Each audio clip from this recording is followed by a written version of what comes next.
Hi hello ನಮಸ್ತೆ ಎಲ್ರಿಗೂ ಮನುಷ್ಯ ಸಂದೇಶ್ ಯೂಟ್ಯೂಬ್ ಚಾನಲ್ಗೆ ಎಲ್ರಿಗೂ ಸ್ವಾಗತ.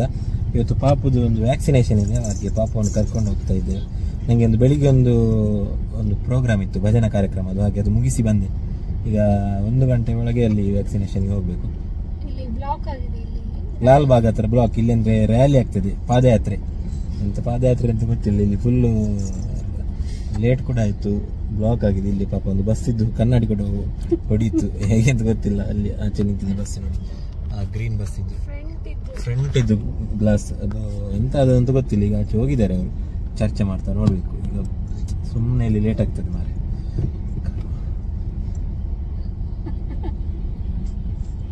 ಅಲ್ಲಿ ವ್ಯಾಕ್ಸಿನೇಷನ್ ಇದು ವೇಸ್ಟ್ ಆಯ್ತು. ಯಾಕೆಂದ್ರೆ ವಿಷಯ ಅಂತಂದ್ರೆ ನಮಗೆ ಅದು ಸ್ವಲ್ಪ ಕನ್ಫ್ಯೂಷನ್ ಇತ್ತು. ಇವಳು ಕೂಡ ಅದು ಹೇಳ್ತಿದ್ಲು, ಕರೆಕ್ಟ್ ನಾವು ಫಸ್ಟ್ ತಿಳ್ಕೊಂಡು ಬರುವಂತ. 6 months ವ್ಯಾಕ್ಸಿನೇಷನ್ ಇದೆ, ಅದು ಬೇರೆ ವ್ಯಾಕ್ಸಿನೇಷನ್. ಚಿಕನ್ ಪಾಕ್ಸ್ ಇದ್ದು 12 to 15 months ಒಳಗಡೆ ಇರೋದು. ಹಾಗಾಗಿ ನಾವು ಶೀತ ಎಲ್ಲ ಜಾಸ್ತಿ ಆದ್ರೆ ಆ ತರ ಎಲ್ಲ ಇರೋದಕ್ಕೆ ಬೇಡ ಅಂತ ಅಂದ್ರೆ ಕೆಲವರು ಕೊಡ್ತಾರೆ, ನಾವು ಬೇಡ ಅಂತ ಹೇಳಿದ್ವಿ. ಅದಕ್ಕೋಸ್ಕರ ಈಗ ಅಲ್ಲಿಂದ ವಾಪಸ್ ಹೋಗ್ತಿದ್ದೇವೆ. ಈಗ ನನ್ನ ಒಬ್ಳು ತಂಗಿ ರಕ್ಷಾಬಂಧನ ಕಟ್ಟಲಿಕ್ಕೆ ಬರ್ತಾಳೆ ಇವತ್ತು. ರಕ್ಷಾಬಂಧನ, ಹಾಗೆ ಅವಳು ವರ್ಕ್ ಮಾಡೋ ಪ್ಲೇಸ್ಗೆ ಹೋಗ್ತಿದೆ. ಅವರಿಗೆ ಸ್ವಲ್ಪ ಒಂದು 1/2 hour ಲೀವ್ ಇದೆ. ಅದಾದ್ಮೇಲೆ ಇನ್ನೊಂದು ತಂಗಿ ಸಿಗ್ಲಿಕ್ಕಿದ್ದಾರೆ, ಅವರನ್ನು ಮೀಟ್ ಆಗ್ಲಿಕ್ಕಿದೆ. ಬನ್ನಿ ಮೀಟ್ ಆಗಿ ಬರುವ. ಪಾಪ ನೋಡಿ ಮಲಗಿದ್ದಾಳೆ, ಚುಂಗುಳಿ. ಇವಳ ಹೆಸರು ಅರ್ಪಿತಾ ಅಂತ. ಇವಳು ನನ್ನ ಕಾಲೇಜಿದ್ದು ಜೂನಿಯರ್. ಹಾಗೆ ನನಗೆ ಕಾಲೇಜಲ್ಲಿ ತುಂಬ ಮಂದಿ ತಂಗಿಯಂದಿರಿದ್ದಾರೆ. ಪಾಪ ಕೆಲವರು ಈಗ ಅಂದರೆ ಮ್ಯಾರೇಜಲ್ಲಾಗಿ ಬೇರೆ ಬೇರೆ ಕಡೆ ಎಲ್ಲ ಹೋಗಿ ಸೆಟ್ಲ್ ಆಗಿದ್ದಾರೆ. ಮುಂಚೆ ಆದರೆ ರಾಖಿ ಕಟ್ಟಲಿಕ್ಕೆ ರಕ್ಷಾಬಂಧನ ಟೈಮಲ್ಲೆಲ್ಲ ಸಿಗ್ತಿದ್ರು. ಈ ಸಲ ಯಾರೆಲ್ಲ ಸಿಗ್ತಾರೆ ಅಂದರೆ ಇವಳು ಅಂದರೆ ಮಂಗಳೂರಲ್ಲೇ ಇರೋದು. ಹಾಗೆ ಅವಳು ಕೆಲಸ ಮಾಡುವ ಜಾಗಕ್ಕೆ ಅವಳು ಕರೆದಿದ್ಲು, ಅಲ್ಲಿ ಹೋಗಿದ್ದೆ. ಇನ್ನೊಬ್ಬಳು ತಂಗಿ ಕೂಡ ಮಂಗಳೂರಲ್ಲೇ ಇರೋದು. ಹಾಗೆ ನೆಕ್ಸ್ಟ್ ಅವಳ ಇರುವ ಜಾಗಕ್ಕೆ ಹೋಗ್ಲಿಕ್ಕಿದೆ. ಹಾಗಾಗಿ ಕಾಲೇಜಲ್ಲಿರುವಾಗ ನನ್ನ ಕೈ ಇಡೀ ಫುಲ್ಲು ರಕ್ಷಾಬಂಧನ. ಯಾಕಂದರೆ ಕೆಲವರು ರಜೆ ಹಾಕ್ತಿದ್ರು ರಕ್ಷಾಬಂಧನ ದಿವಸ. ನನಗೆ ನಿಜವಾಗ್ಲೂ ಸತ್ಯ ಹೇಳಬೇಕಾದ್ರೆ ತಂಗಿಯಂದಿರಂದರೆ ತುಂಬ ಇಷ್ಟ. ಹಾಗಾಗಿ ಸಿಕ್ಕಾಪಟ್ಟೆ ತಂಗಿಯಂದಿರಿದ್ರು.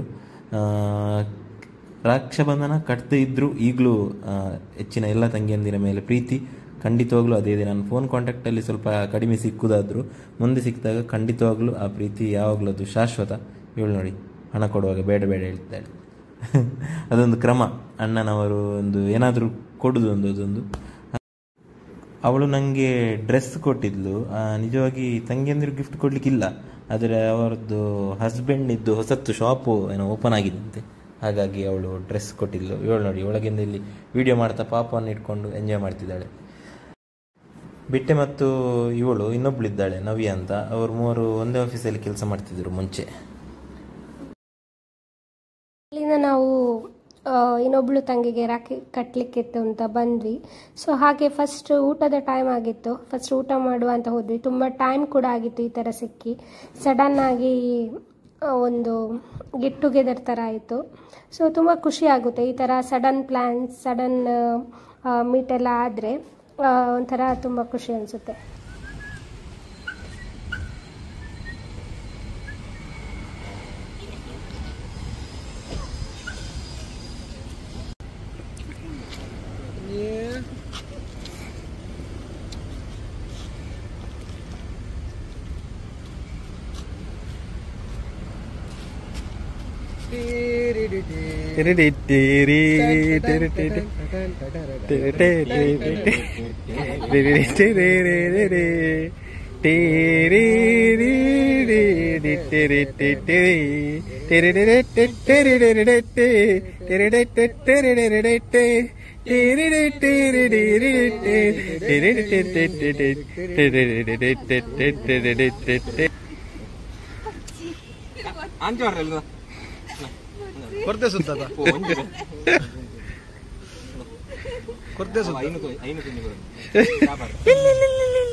ಏರಾವ್ ಗುಂಗಿ ಪಕ್ಕೆ ಮಾಡ್ತೀನಿ ಪಕ್ಕೆ.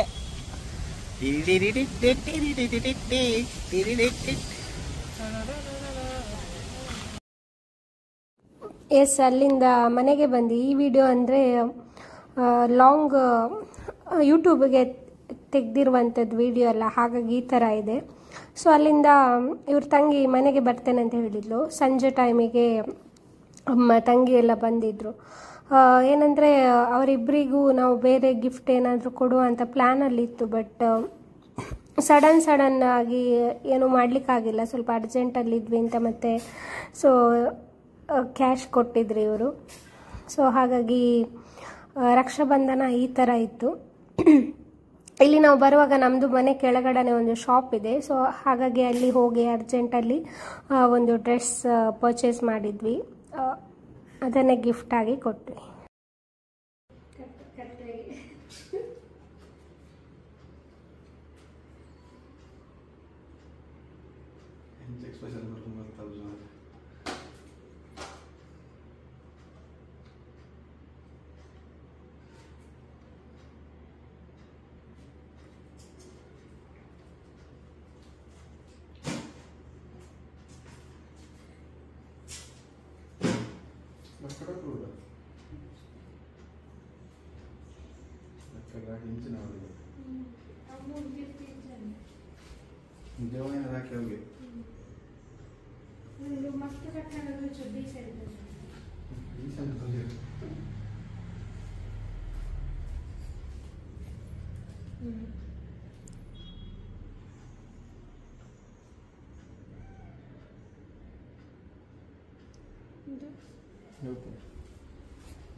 ಎಸ್, ಇವ್ರ ಬಗ್ಗೆ ನಾನು ಹೇಳಬೇಕು ಅಂತಲೇ ಇಲ್ಲ, ಯಾಕಂದರೆ ನಾನು ಪ್ರತಿ ವಿಡಿಯೋದಲ್ಲೂ ಹೇಳ್ತೀನಿ. ಅದ್ರ ಜೊತೆಗೆ ಲಾಸ್ಟ್ ಟೈಮ್ ರಕ್ಷಾಬಂಧನದ ವಿಡಿಯೋದಲ್ಲೂ ಹೇಳಿದ್ದೆ. ನನಗಂದರೆ ಚಿಕ್ಕಂದಿನಿಂದ ಕೂಡ ಅಣ್ಣಂದಿರಂದರೆ ತುಂಬ ಇಷ್ಟ. ಸೊ ಅದರಲ್ಲಿ ಇವರೊಂದು ಹೇಳ್ತಾರಲ್ಲ, ದೇವರು ಕೊಟ್ಟ ಒಂದು ಅಣ್ಣ ಅಂತ. ಸೊ ಆ ಥರ ಪ್ರತಿ ನಮ್ಮದು ಅಂದರೆ ನಮಗೆ ಏನು ಕಷ್ಟ ಇದ್ದರು, ಖುಷಿ ಇದ್ದರು, ಸೊ ನಾವು ಫಸ್ಟ್ ಇವರಿಗೆ ಶೇರ್ ಮಾಡ್ತೀವಿ. ಇವ್ರದ್ದು ಕ್ಲೋಸ್ ಫ್ರೆಂಡ್ ಇವರು. ಸೊ ಇವರು ಹೇಗೆ ಹೇಳ್ತಾರೋ ಸೊ ನನಗೆ ಕೂಡ ಅಷ್ಟೇ. ಸೊ ಏನಾದರೂ ಕೂಡ ಅಷ್ಟೇ. ಇವಾಗ ನಮಗೆ ನೀವು ನೋಡಿರ್ಬೋದು, ಪ್ರೆಗ್ನೆನ್ಸಿ ಟೈಮಲ್ಲಿ ಡೆಂಗ್ಯೂ ಬಂದಿತ್ತು ಇಬ್ಬರಿಗೆ ಕೂಡ. ಸೊ ಆ ಟೈಮಲ್ಲೂ ಅಷ್ಟೇ. ಸೊ ಇವರೇ ಬಂದು ಕರ್ಕೊಂಡು ಹೋಗಿ ನಮ್ಮನ್ನು ಅಲ್ಲಿ ನಮ್ಮ ಜೊತೆ ಇದ್ದು, ಮನೆಯಲ್ಲೂ ಕೂಡ ಅಷ್ಟೇ ಮಿಡ್ ನೈಟಿಗೆಲ್ಲ ಬಂದು. ಸೊ ಈ ಥರ ಒಂದು ಫ್ಯಾಮಿಲಿಗಿಂತನೂ ತುಂಬ ಜಾಸ್ತಿ ಅಂತ ಹೇಳ್ಬೋದು. ಸೊ ಅದು ಆ ರಿಲೇಷನ್ಶಿಪ್ ಡಿಸ್ಕ್ರೈಬ್ ಮಾಡಲಿಕ್ಕೆ ಸಾಧ್ಯ ಇಲ್ಲ. ಸೊ ಹಾಗೆ ಈ ಗಿಫ್ಟ್ ಏನಂದರೆ ಅವತ್ತು ಕೊಡ್ಲಿಕ್ಕೆ ಆಗಿರಲಿಲ್ಲ, ಹಾಗಾಗಿ ನಾನು ಈ ವಿಡಿಯೋ ಕೂಡ ಪೆಂಡಿಂಗಲ್ಲಿ ಇಟ್ಟಿದ್ದೆ. ಸೊ ಇದಂದರೆ ಅವರು ಆನ್ಲೈನಲ್ಲಿ ಆರ್ಡ್ರ್ ಮಾಡಿದ್ರಂತೆ, ಅದು ಬರುವಾಗ ಏನೋ ಸ್ವಲ್ಪ ಕರೆಕ್ಟ್ ಬರಲಿಲ್ಲ ಅಂತ ನಿನ್ನೆ ಸಿಕ್ಕಾಗ ಕೊಟ್ಟಿದ್ರು. ಈ ಫೋಟೋ ಅಂದರೆ ನಂದು ಸೀಮಂತ ದಿವಸ ಬೆಳಗ್ಗೆ ತೆಗೆಸಿಕೊಂಡಿರುವಂಥದ್ದು. ಸೊ ನನಗೆ ಕೂಡ ಈ ಫೋಟೋ ತುಂಬ ಇಷ್ಟ. ಸೊ ಅದನ್ನೇ ಈ ಥರ ಫ್ರೇಮ್ ಹಾಕಿ ಕೊಟ್ಟಿದ್ರು. ಸೊ ತುಂಬ ಇಷ್ಟ ಆಯ್ತು ನನಗೆ. ಇದು ನೆಕ್ಸ್ಟ್ ಡೇ ಮಾರ್ನಿಂಗ್ ಇನ್ನೊಬ್ರು ಅಣ್ಣ ಅಂದರೆ ಇವರು ರಕ್ಷಣನ್ನ ಅವರದ್ದು ಫ್ರೆಂಡ್. ಸೊ ಅವ್ರು ಕೂಡ ಅಷ್ಟೇ ನಮಗೆ ಪ್ರತಿ ಟೈಮಲ್ಲೂ ಕೂಡ ಏನು ಹೆಲ್ಪ್ ಬೇಕಾದರೂ ಅಥವಾ ಪ್ರತಿ ಟೈಮಲ್ಲೂ ನಮ್ಮ ಜೊತೆ ಇರ್ತಾರೆ. ಸೊ ಅವ್ರು ಕೂಡ ಬರ್ತೇನೆ ಅಂತ ಹೇಳಿದರು. ಹಾಗಾಗಿ ನಾನು ಬೆಳಗ್ಗೆ ಒಂದು ಅಡುಗೆ ಮಾಡುವ ಅಂತ ಬೇಗ ಅಡುಗೆ ರೆಡಿ ಮಾಡ್ತಾಯಿದ್ದೀನಿ. ದಾಲ್ ಒಂದು ಮಾಡಿದರೆ ನೆಕ್ಸ್ಟ್ ಏನಾದರೂ ಪಲ್ಯ ಮಾಡುವ ಅಂತ. ನೆಕ್ಸ್ಟ್ ಸ್ವಲ್ಪ ಹೊರಗಡೆ ಕೂಡ ಹೋಗಲಿಕ್ಕಿದೆ, ಹಾಗಾಗಿ ಅಡುಗೆ ಒಂದು ಮಾಡಿಟ್ಟು ಹೋದರೆ ಸ್ವಲ್ಪ ಈಸಿ ಆಗುತ್ತೆ ಅಂತ. ಈ ವಿಡಿಯೋಸ್ ಕೂಡ ಅಷ್ಟೇ ಅಪ್ಲೋಡ್ ಮಾಡೋದು ಸ್ವಲ್ಪ ಲೇಟ್ ಆಯಿತು. ಇದು ಲಾಸ್ಟ್ ಟೈಮ್ ಒಂದು 2 days ಬ್ಯಾಕ್ ಅಪ್ಲೋಡ್ ಮಾಡಬೇಕಿತ್ತು, ಬಟ್ ಅದೊಂದು ಗಿಫ್ಟ್ ಬಾಕಿ ಇತ್ತು ಅಂತ ಮತ್ತು ಅದು ಕೂಡ ಸೇರಿಸಿ ಹಾಕುವಂತ ಪೆಂಡಿಂಗಲ್ಲಿ ಇಟ್ಟಿದ್ದೆ. ಏನಂದರೆ ಲಾಸ್ಟ್ ಟೈಮ್ ಒಂದಿನ ಬಿಟ್ಟು ಒಂದಿನ ಲಾಗ್ ಹಾಕುವಂತ ಅಂದ್ಕೊಂಡೆ, ಬಟ್ ಆ ಟೈಮಿಗೆ ನನಗೂ ಸ್ವಲ್ಪ ಜ್ವರ ಬಂತು. ಆಮೇಲೆ ಪಾಪುವಿಗೂ ಜ್ವರ ಇತ್ತು. ಆಮೇಲೆ ಒಂದು ದಿವಸ ನೆಕ್ಸ್ಟ್ ಡೇ ಕಮ್ಮಿ ಆಯಿತು. ಆಮೇಲೆ ವಾಪಸ್ 2 days ಬಿಟ್ಟು ಶೀತ ಎಲ್ಲ ಸ್ಟಾರ್ಟ್ ಆಗಿದೆ. ಹಾಗೆ ಇವತ್ತು ಫುಲ್ ಸ್ವಲ್ಪ ಕಿರಿಕಿರಿ ಇದ್ದಾಳೆ. ಅಂದರೆ ಡಾಕ್ಟರಿಗೆ ನಾವು ಶೀತದ್ದು ಸಿರಪ್ ಕೇಳುವಾಗ ಕೂಡ ಹೇಳಿದ್ರು ಅವರು, ಅಂದರೆ ಸಿರಪ್ ಎಲ್ಲ ಜಾಸ್ತಿ ಹಾಕೋದು ಬೇಡ ಅಂತ. ಅಂದರೆ ಸ್ವಲ್ಪ ಹಿಡಿದು ಹೋದರೆ ಪರವಾಗಿಲ್ಲ, ಹಾಗೂ ತುಂಬ ಕಿರಿಕಿರಿ ಕಂಟಿನ್ಯೂಸ್ ಆಗಿದ್ದರೆ ಮಾತ್ರ ಹಾಕಲಿಕ್ಕೆ ಅಂತ ಹೇಳಿದ್ದಾರೆ. ಬಟ್ ಅವಳಿಗೆ ಅಂದರೆ 7 monthಲ್ಲಿ ಫಸ್ಟ್ ಟೈಮ್ ಈ ಥರ ಜ್ವರ ಶೀತ ವ್ಯಾಕ್ಸಿನೇಷನ್ ಕೊಟ್ಟ ದಿವಸ ಬಂದಿತ್ತು. ಶೀತ ಎಲ್ಲ ಕಮ್ಮಿ ಆಗಿರುವಂಥದ್ದು ಅವಳಿಗೆ. ಹಾಗೆ ಅವಳಿಗೆ ಪಾಪ ತುಂಬ ಕಿರಿಕಿರಿ ಅನಿಸುತ್ತೆ. ಅದು ಸೀನೆಲ್ಲ ಕಂಟಿನ್ಯೂಸ್ ಆಗಿ ಹೋಗ್ತಾ ಇರುತ್ತಲ್ಲ. ಸೊ ಮಕ್ಕಳಲ್ಲ, ನಮಗೇ ಒಂಥರ ಸುಸ್ತೆಲ್ಲ ಆಗುತ್ತೆ ಶೀತ ಎಲ್ಲ ಆಗುವಾಗ. ಹಾಗೆ ಪಾಪ ಇಡೀ ದಿವಸ ಕಿರಿಕಿರಿ ಇರ್ತಾಳೆ. ಮೊನ್ನೆ ಜ್ವರ ಬಂದಾಗಂತೂ ಫುಲ್ ಒಂದು ದಿವಸ ಎದ್ದೇಳ್ತಾ ಇದ್ಲು, ಮಲಗ್ತಾ ಇದ್ಲು, ಆ ಥರನೇ ಮಾಡ್ತಾಯಿದ್ಲು. ಸೊ ನಮಗೂ ನೋಡಲಿಕ್ಕೆ ಈ ಥರ ಮಕ್ಕಳನ್ನೆಲ್ಲ ಕಷ್ಟ ಅನಿಸುತ್ತೆ. ಇದು ಎಕ್ಸ್ಪೀರಿಯನ್ಸ್ ಇರ್ಬೋದು, ಮಕ್ಕಳಿಗೆ ಏನಾದರೂ ಸ್ವಲ್ಪ ಆದರೂ ಕೂಡ ನಮಗೆ ತಡ್ಕೊಳ್ಳೋಕ್ಕೆ ತುಂಬ ಕಷ್ಟ ಆಗುತ್ತೆ. ಬಟ್ 1 ವರ್ಷದಲ್ಲಿ ಒಂದು ಸಲ ಆದರೂ ಬರುತ್ತೆ, ಏನು ಮಾಡಲಿಕ್ಕಾಗಲ್ಲ ಜ್ವರ ಎಲ್ಲ. ನಾನಿಲ್ಲಿ ಇವಾಗ ಫುಲ್ ಒಂದು ಅಡುಗೆ ಮಾಡಿ ಇವಾಗ ಅಂದರೆ ಬೆಳಗ್ಗೆ ಹೋಗುವ ಅಂತ ಇದ್ವಿ. ಬಟ್ ಇನ್ನು ಊಟ ಎಲ್ಲ ಮುಗಿಸ್ಕೊಂಡು ಅಂದರೆ ಪಾಪದೊಂದು ನಿದ್ದೆ ಎಲ್ಲ ಕರೆಕ್ಟ್ ಆದರೆ ಮತ್ತು ಹೊರಗಡೆ ಹೋದರೆ ಟೆನ್ಷನ್ ಇಲ್ಲ ಅಂತ ಸಂಜೆಗೆ ಹೋಗ್ತಾ ಇದ್ದೀವಿ.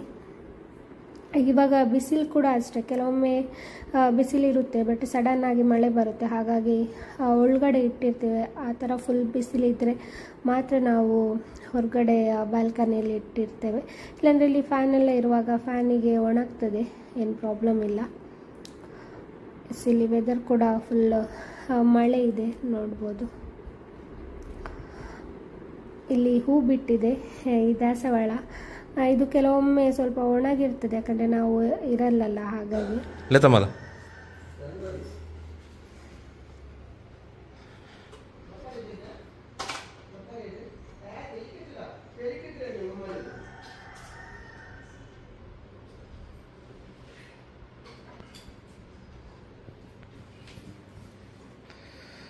Certo, con niente.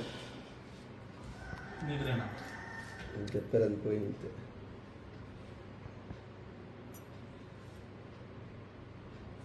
ಉಪದ್ರ ಮಾರಿ ತುಳುನಾಡ ಉಪದ್ರೇಶ್ ಹೆಂಗೆ ಇಡೀ ರಾತ್ರಿ ಜಬ್ಬೆ ಬಿಡ್ತಿದ್ದೆ ಗಾಡಿಗೆ ಉಪದ್ರ ತಿನ್ಕೊಂಡು. ಹ್ಞೂ ಬೊಕ್ಕಬೂರ್ನದ ಈಗ ಅಲ್ಪ ಬೊಕ್ಕಬೂರ್ನು. ಹ್ಞೂ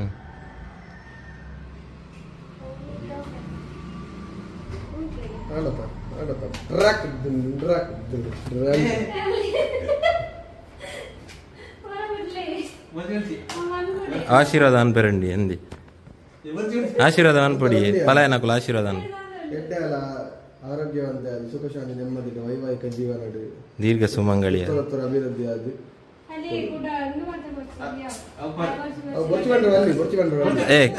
ಒಂದು ಗಿಫ್ಟ್ ಕೂಡ ಕ್ಯಾಶ್ ಕೊರಜ್ಜಿ ಕ್ರಮಜ್ಜಿ ಇಂದೇ ಕ್ರಮಜ್ಜಿ ಅಂದ ಅಪ್ಪನ ಕೊರಕ. ಇವತ್ತು ಸ್ವಲ್ಪ ಹೊರಗೆ ಹೊರಟಿದ್ದೆ, ಸ್ವಲ್ಪ ಹೊರಗೆ ಆಚೆ ಸ್ವಲ್ಪ ಕೆಲಸ ಇದೆ, ಹೋಗ್ಲಿಕ್ಕಿದೆ. ಮತ್ತೆ ಗ್ಯಾಸ್ ಒಂದು ಖಾಲಿ ಆಗಿದೆ, ಗ್ಯಾಸ್ ತರಲಿಕ್ಕಿದೆ. ಬಿಟ್ಟೆ ಬಿಟ್ಟೆ ಇವಳು ಕೋಪ ನನ್ನ ಹತ್ರ, ಇವಳು ಸ್ವಲ್ಪ ಕೋಪದಲ್ಲಿದ್ದಾಳೆ. ಯಾಕೆ ಕೋಪ ಅಂತ ಮತ್ತೆ ಹೇಳ್ತಾಳೆ. ಗ್ಯಾಸ್ ಇದು ಆಫೀಸ್ ಇಲ್ಲಿ ಬಂತು, ಇಲ್ಲೊಂದು ಹೋಗಿ ಒಂದು ಗ್ಯಾಸ್ ಸಿಲಿಂಡರ್ ತಗೊಳ್ಳುವ. ಯಾಕೆಂದರೆ ಅದು ಒಂದು ಸೇಫ್ಟಿಗೆ, ನಮ್ಮ ಹತ್ರ ಒಂದು 2 ಸಿಲಿಂಡರ್ ನಾವು ತಗೊಂಡಿದ್ವಿ ಸೇಫ್ಟಿಗೆ, ಒಂದು ವೇಳೆ ಖಾಲಿ ಆದರೆ ಎಮರ್ಜೆನ್ಸಿಗೆ ಬೇಕಾಗ್ತದೆ ಅಂತ. ಹಾಗಾಗಿ ಈಗ ತಗೊಂಡು ಬರುವ. ಅಲ್ಲಿ ಗ್ಯಾಸಿದ ವರ್ಕ್ ಮುಗಿಸಿ ಅಲ್ಲಿಂದ ಒಂದು ಕರ್ನಾಟಕ ಬ್ಯಾಂಕಿಗೆ ಹೋಗಬೇಕಿತ್ತು. ಅಲ್ಲಿದ್ದೊಂದು ಕೆಲಸ ಮುಗಿಸಿ ಮತ್ತೊಂದು ಪೆನ್ ಡ್ರೈವ್, ನನ್ನ ಹತ್ರ ಒಂದು ಪೆನ್ ಡ್ರೈವ್ ಇತ್ತು, ಅದನ್ನು ಒಬ್ಬರು ಸ್ಟುಡಿಯೋದವರಿಗೆ ಕೊಡಲಿಕ್ಕಿತ್ತು. ಅವರು ಅದಂದರೆ ನಮ್ಮದೊಂದು ಮೊನ್ನೆ ಒಂದು ಭಜನಾ ಕಾರ್ಯಕ್ರಮದ್ದು ಪೆನ್ ಡ್ರೈವ್, ಅದು ಮೊನ್ನೆನೇ ಕೊಡಬೇಕಿತ್ತು, ನಾನು ಇರಲಿಲ್ಲ ಊರಲ್ಲಿ. ಹಾಗೆ ಇಲ್ಲಿ ಮಂಗಳೂರಲ್ಲಿ ಪ್ರೋ ಲ್ಯಾಬ್ ಅಂತ ಸ್ಟುಡಿಯೋ ಇದೆ, ಅಲ್ಲಿ ಕೊಡಲಿಕ್ಕೆ ಹೇಳಿದರು. ಅಲ್ಲಿ ಈಗ ಕೊಟ್ಟು ಈಗ ಇಲ್ಲಿಂದ ಸಾಯಿ ಪ್ಯಾಲೇಸಿಗೆ ಒಂದು ಹೋಗಿ ಬರುವ ಅಂತ ಹೋದರ್ಕದೆ. ಎಸ್, ಈಗ ಹೋಗಿ ಬರುವ ಅಂತ ಅಲ್ಲಿ ಹೋಗಿ. ಆಯಮ್ಮು ದೂರವಾಯ್ದಿನಮ್ಮ. ನಾವಿಲ್ಲಿ ಸಾಯಿ ಪ್ಯಾಲೇಸ್ ಪ್ರತಿ ಸಲ ಬರುವಾಗ ಇಲ್ಲಿ ಮೇಲೆ ಅಂದರೆ ಪಾರ್ಕಿಂಗ್ ಅವರೇ ಗಾಡಿ ತಗೊಂಡು ಪಾರ್ಕ್ ಮಾಡ್ತಾರೆ, ಕೆಲವೊಮ್ಮೆ ಅಲ್ಲೇ ಪಾರ್ಕಿಂಗ್ ಇರ್ತದೆ.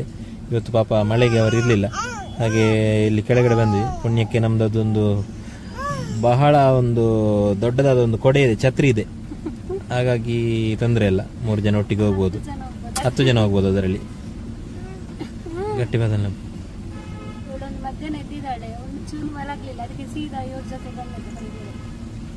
ಹೋಗಿ ಬರ, ತಿಂದು ಬರುವ. ಈಗ ಅವಳಿಗೆ ಫೀಡ್ ಕೊಟ್ಟೆಲ್ಲ ಆಯಿತು, ಇನ್ನು ನಾವು ಸ್ವಲ್ಪ ತಿಂಡಿ ತಿನ್ನುವ ಸಮಯ. ಬನ್ನಿ ಹೋಗಿ ಬರುವ. ನಾವು ಮಂಗಳೂರಲ್ಲಿ ಈ ಸೈಡ್ ಎಲ್ಲ ಬಂದರೆ ಇಲ್ಲೇ ಬರ್ತೀವಿ. ಅಂದರೆ ಸಾಯಿ ಪ್ಯಾಲೇಸ್ ಗೊತ್ತಿರ್ಬೋದು, ಸಿಟಿ ಸೆಂಟರ್ ಆಪೋಸಿಟ್ ಇರುವಂಥದ್ದು. ತುಂಬ ಚೆನ್ನಾಗಿರುತ್ತೆ.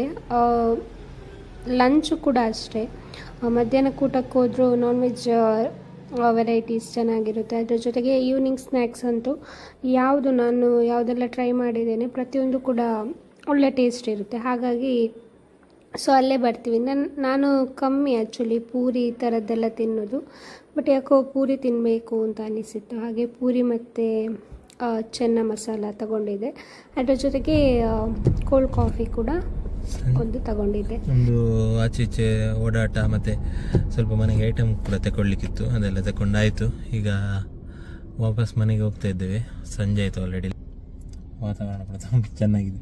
ಪಾಪು ಮಲಗಿದ್ದಾಳೆ, ಅರ್ಧ ಕಣ್ಣಲ್ಲಿ ಮಲಗಿದ್ದಾಳೆ. ಆಗ ಮಲಗಿದ್ಲು, ಈಗ ಸ್ವಲ್ಪ ಅರ್ಧ ನಿದ್ರೆಯಲ್ಲಿದ್ದಾಳೆ.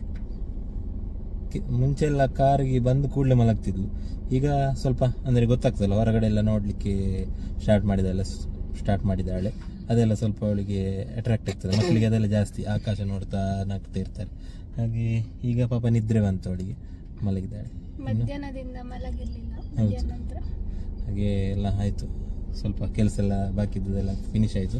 ಇನ್ನೀಗ ಮನೆಗೆ ಹೋಗಿ ಸ್ನಾನ ಮಾಡಿ ದೀಪ ಎಲ್ಲ ಇಟ್ಟು ನಂತರ ಊಟದ ತಯಾರಿ. ಬನ್ನಿ.